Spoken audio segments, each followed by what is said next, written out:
சேலம் மாவட்ட தமிழக வெற்றிக் கழகம் சார்பாக வருகின்ற 13ஆம் தேதி வெள்ளிக்கிழமை மதியம் 12 மணி முதல் 3 மணி வரை நிர்வாகிகள் சந்திப்பு கூட்டம், கழக நிர்வாகிகள் சந்திப்பு கூட்டம். எங்கள் கழக தலைவர் எங்களை கழக நிர்வாகிகளை சந்திக்கிறாரு. அந்த கூட்டம் நம்ம சீலாம்பட்டி பகுதி பைபாஸ் அருகில் இருக்கும் தாளமுத்து நடராஜன் அவர்கள் கேவிபி கார்டன், அவர் வீட்டு அருகில் இருக்கும் கேவிபி கார்டனில் நடைபெறுது.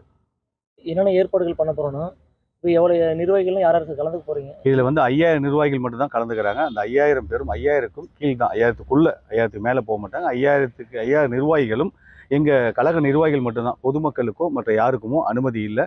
இது ஒரு புதிய முயற்சியாக எடுத்திருக்கோம். இதை தொடர்ந்து எல்லா தொகுதியிலுமே இந்த மாதிரி எல்லா 5000 நிர்வாகிகள் எல்லாத்தையுமே வர சொல்லி, நிர்வாகிகள் மற்றும் உறுப்பினர்களை வர சொல்லி அவங்கள மட்டும் கலந்து ஆலோசனை பண்ணுறாரு. அதற்கப்புறம் மக்கள் சந்திப்பு கூட்டம் சேலம் மாவட்டத்தில் நடக்குது. அதுக்கு கால அவகாசம் இல்லாதனால அதற்கான மனுவை கொடுத்துட்டு அடுத்த மாதத்தில் மிகப்பெரிய பிரம்மாண்டமான வகையில் மக்கள் சந்திப்பு கூட்டம் நடைபெறும். அதில் அனைத்து மக்களையும் கழக தலைவர் அவர்கள் சந்திப்பார்.